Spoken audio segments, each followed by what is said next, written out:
shifts in study effort and test score performance. That's one interpretation for why it looks a little bit almost too flat on the top there, right? It looks like a little bit of mass is shifted over. But kind of along those same lines, remember how in the baseline distribution in the left tail and the right tail they were right on top of each other? What do you see in the tails here? You did it very well visually with your hands, but I want to. Yeah, so you see actually in the left tail they're doing better, and the right tail. So remember, the winning threshold is somewhere around here. And yet we're seeing effects even all the way in the right tail and all the way in the left tail. So how do you interpret that? Why would that be the case? Yeah. That's right. If there were a lot more inequality because of demoralization, we would see the blue line to the left of the red line down there because they would have sort of given up. But that doesn't seem to be what's happening. Remember, these are the girls here. So what are the explanations for why those girls at the bottom are doing better? You can think of at least 2 or 3. Yeah. Yeah. Yeah, so one possibility is the teacher is doing better and everybody's benefiting from that. They're not just taking the 5 kids and teaching them. Everybody is having some benefits. Yeah. There are other spillovers from the classroom. There's a lot of research around student performance being really linked. If you're around other students who are motivated, trying hard and positive, that has a huge impact. Yeah, so even beyond the teachers, just the kind of culture among the students of really striving for this award may have motivated others. Sure. Mm-hmm. Yeah. I'm going to come to that next. The boys' question is an interesting one. I want everybody to be thinking in the back of their minds. Some of you have already read the papers, so you know what happened to the boys, but if you haven't, then think about what is sort of going on with the boys here, because that was a big concern of ours. And sort of ex ante, when we were setting the program up, we were told things like that, like, oh, the boys are going to be so upset by this that they're going to kind of disrupt the class. So we'll see what actually happens with the boys in a couple slides. Now, there was another concern we had when we started seeing these results, which was we thought, is it possible that those girls, low-performing girls, really thought they were in the game to win the scholarship? Like, they didn't quite understand that they were way far away. It's very hard to start, -2 standard deviation and get way up here. That'd be an incredible improvement in 1 year. So in some of our survey questions along the way, we asked them, like, did you know you were eligible for scholarship? Just make sure they knew that, and what did they think their chances were, and things like that. And lower performing kids don't really think they have much of a chance. We're also concerned about that for the boys. Like, the boys think they're going to get a scholarship, so we'll come back to that as well. Okay, so this is what the regressions look like. And now, these are the broad results, and now we're going to hone in on 2 things. We're going to come back to the boys in a few slides. First, we're going to talk about some of the differences between these 2 districts. So column 1 is a regression of the test score, and this is pooling 2001 and 2002, both years of the program, and regressing it on the program school dummy. And you can see the point estimate here is 0.18 with a standard error of 0.12. So that's a T of 1.5. It's only marginally significant. It's not significant even at 90%. It's at like 88% or 87%. In column 2, we change just one thing. We add one variable as a control. We add your test score in 2000, the individual's own test score. And you can see the coefficient estimate on your own test score is very high. It's 0.76 with a standard error of 0.04. Okay, that's a t-stat of like 20. So what does that mean? That means there's a lot of persistence in test scores. If I was a good student last year, I tend to be a good student this year. And when you do that, what happens to the standard error on the treatment dummy, the treatment indicator variable? It goes from 0.12 down to 0.06. So you just have much more statistical precision when you do this. So this is a very typical sort of finding. You could imagine the following. In the outcome, in the test score, there's just lots of variation in that test score. There's variation caused by underlying ability. There's variation caused by different factors in the school, whatever's going on in the school over time. And then there's the variation caused by this program of ours. And on average, that increased test scores by 0.18. By controlling for your test score in the previous year, we're basically accounting for a tremendous amount of the variation in the test score. And as a result, we can really detect the kind of signal, if you think of signal to noise ratio, the signal that's remaining in the test score variation with a lot more precision. So that's the intuition. And so if you look at the R-squared is a measure of fit. If you remember in your econometric or statistics classes, the program alone accounts for very little of this overall variation, but including the pre-existing test score captures almost 30% of the variation. So like a big chunk of overall variation is just picked up by how I was as a student last year. And it becomes very attractive in this case to include predetermined variables with all this predictive power because our standard errors get a lot smaller. We can say things with a lot more. We have much more precise estimates. Okay, but the intuition is there's all this variation out there, and there's signal and there's basically noise. There are other things we don't want to sort of mess with our inference about our source of variation. If we can account for it, we get a tighter sense of the impact of this intervention. Does that make sense? The intuition there? Okay. So we get this effect of 0.15 in standard deviation units with a standard error of 0.06. So that's clearly significant. That's a t-stat of 2.5. Now look at the next couple columns. Busia and Teso. What do you see? Which district benefited? A lot, with a point estimate of 0.25 and a t-stat of 3. And Teso? 0. So the question is, what in the world happened in Teso district? Okay, so Teso district's an interesting district. The NGO we worked with and other NGOs were telling us that they've been working in this area for a long time and had gotten very different reception for their programs in these 2 districts. Teso district is a somewhat poorer district than Busia district. If you look at the years of schooling of parents, it's somewhat lower. In the early days when the NGO was working in Teso district, they got very minimal cooperation in many schools and other local community groups. So there was this history of sort of less interest in outside NGOs introducing projects. I personally don't take a stand on whether that's a good or bad thing. People in any community have the right to decide if they want outsiders kind of running around their areas or not. In Teso district, it was less interest in sort of working with NGOs, these foreign-funded NGOs. But there was a very kind of interesting twist to the story, a very tragic twist to the story, which was right when the program was starting in early 2001.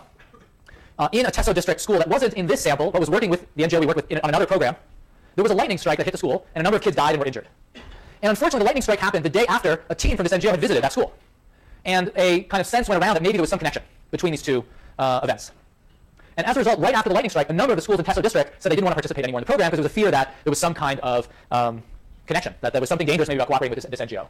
So this was troubling for the NGO. It was obviously difficult for the communities involved. These kids were killed and injured, and people were looking for meaning or looking for attribution. And this is what happened. Was a number of schools basically pulled out of the program.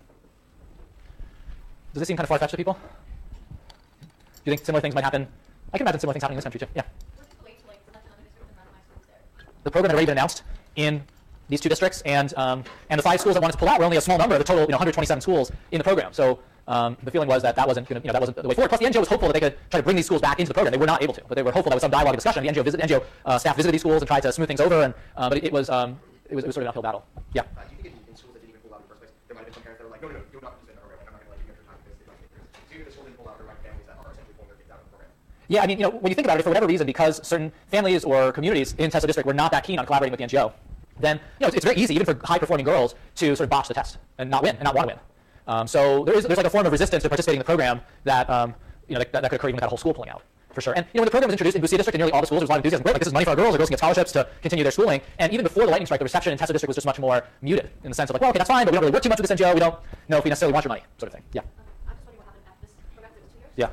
If the second year was in collaboration, because one way the NGO could get collaboration is to say, oh, we're tragic incident, we'll just give the money to school districts, or at the same time, they would the program, would they collaborate? Well, it continued being offered, and there were attempts to bring the schools back in, but they didn't come back in. There were a lot of, it was very interesting observing this from the sidelines, because really, I mean, the NGO that was working on it, and all the NGO staff working on this were Kenyans, I mean, even though it was a Dutch-funded NGO.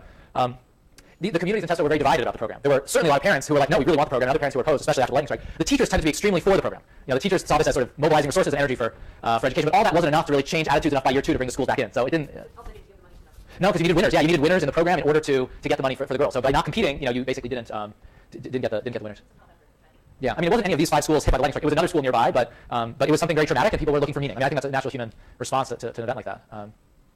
So this was actually the map. The yellow bottom part was the part of Busia District we were working in. Busia District continues down farther south, and somewhere down here is where the deworming schools were. And then the gray area were the 2 divisions within Testo District that were in the program. And there's been total renaming. Now geographic areas in Kenya are called counties, not districts, and whatnot. But this is what it was at the time. You can see the red where the lightning strike was, and you can see that there's sort of like T's with X's through them. There, those are the treatment schools that dropped out. Actually, some comparison schools dropped out too. Sorry, they were both treatment and comparison. So there were actually 3 comparisons and 3 treatments that dropped out. But you can see a bunch of them were located right near the lightning strike. So it was in that sense kind of localized. And then there's a star, kind of asterisk up there, and that was actually a school where a girl who won the award at the end of 2001 refused the money for the scholarship. So this, and the one thing I will say, there's one school in Busia District that pulled out, but this is a part of Busia District that's also ethnically Testo for what it's worth. But, so it suggests that there was sort of a community-wide feeling towards this NGO that differed across the different ethnic communities in these areas. So yeah. Was there a history previously of working with NGOs and then coming for 1 year to abandon you in Testo? There were very few NGOs. So there were many fewer NGOs in Testo than in Busia. This NGO a few years earlier, when they started doing some schooling programs, the way they tell, this is like the deep story of it, was they were coming in to assist schools, and their claim was there were several local churches that were supporting schools. Many Kenyan primary schools have a church sponsor, and they may not give much money, maybe they give land, but they're kind of affiliated in some way, even in a very loose way, with some sort of church institution. And the NGO leadership claimed that at the time, this is a very specific story, the NGO is called ICS, and at the time, their name was called International Christian Support Fund, even though they were secular. It was like a legacy of raising money from Dutch churches 30 years before. And they subsequently changed their name to International Child Support because they weren't explicitly religious. But the fear when they started working in Testo was that they were like a new church. And by giving money to particular schools, they were going to kind of try to take over sponsorship of those schools from some other local churches. So there were several local churches that started kind of creating rumors that they weren't, good organizations to work with and things like that. That's kind of the deep story that's told. But I wasn't there. That's just secondhand. Yeah.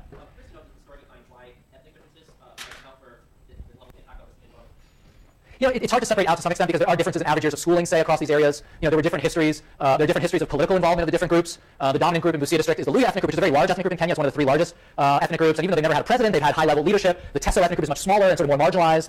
A lot of the early missionary activity in this part of Kenya was actually a little bit even farther south within Busia, but it was in Busia, not in Teso, etc. So they had different histories. And they even today have some differences in socioeconomic development that kind of are confounded with the ethnic differences. So I can't kind of separate those out. But there are clearly differences in socioeconomic status and history and that have to be part of the story. But Teso is sort of a more, in some ways, remote district. There's some parts of northern Teso that are very hilly and kind of hard to get to, whereas the main highway from Kisumu, the largest city in western Kenya, to Kampala goes through Busia District, things like that. So there are some differences there.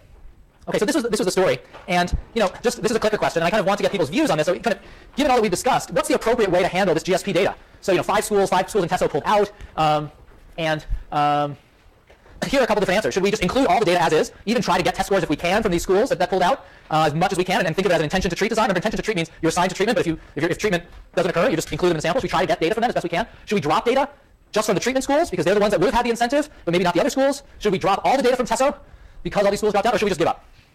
Obviously, we didn't give up because we wrote this paper. So what would you do if you were thinking about the kind of right way to do this? We're kind of illustrating some of the issues that come up with fieldwork here, and research. And this isn't just true in Kenya; it would be true in the U.S. too. Different communities have different norms and kind of react to outsiders in different ways. So it's really an issue for any kind of original data collection. I can't answer the question yet. Okay, just a few more seconds.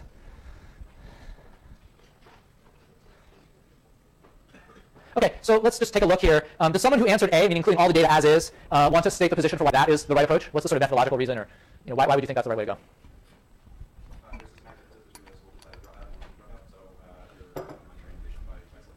Yep. Okay, so that's a well-stated view. What about point B? What would be a reason for dropping some of the schools and not some of the other schools? Sarah.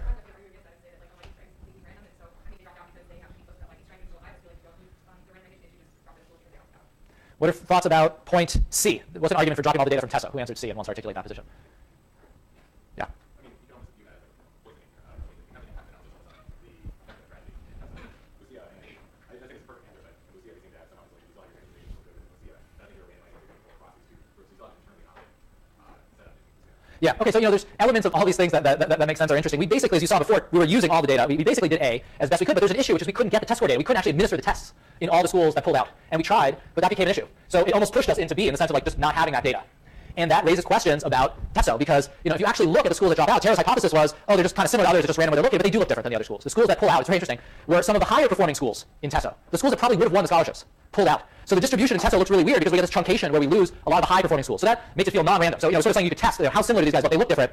So what we end up doing is using all the data we can, but then wherever we can, we split it into Busia and TESO precisely because Busia is internally valid. Like there was one school out of the 70 in Busia that pulled out, but that's small enough that we're not as worried about it. Whereas the 5 schools out of 50 in TESO is a lot more of the sample data. Did you come around B and dropping out from like a power calculation perspective, or use the power enough, or would that affect things in that sense as well? We didn't do that because we were focused more on the bias issue. But as you saw before, as long as we include the baseline test score, we have pretty good power. So it wasn't as central an issue. There'll be other studies where you're going to face maybe a difficult trade-off between bias and precision.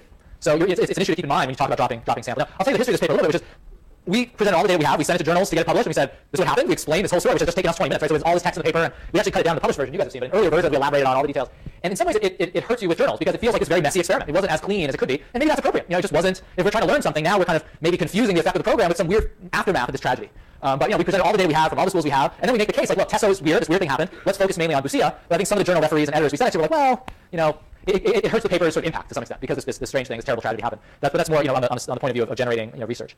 Okay, so this is a really good discussion. So again, positive effects are concentrated in Busia district. 0 in TESO. Total 0 in TESO. Pretty big effects, bigger than that 0.2. It's 0.25 in Busia. Now, I want to turn back to the boys issue. We went through Busia versus TESO. We talked about how there were girls, even the low-performing girls who benefited. So let me just put the clicker thing on.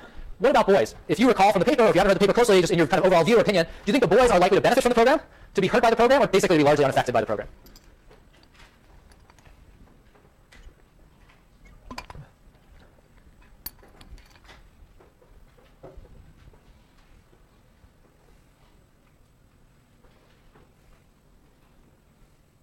Okay, just 5 more seconds.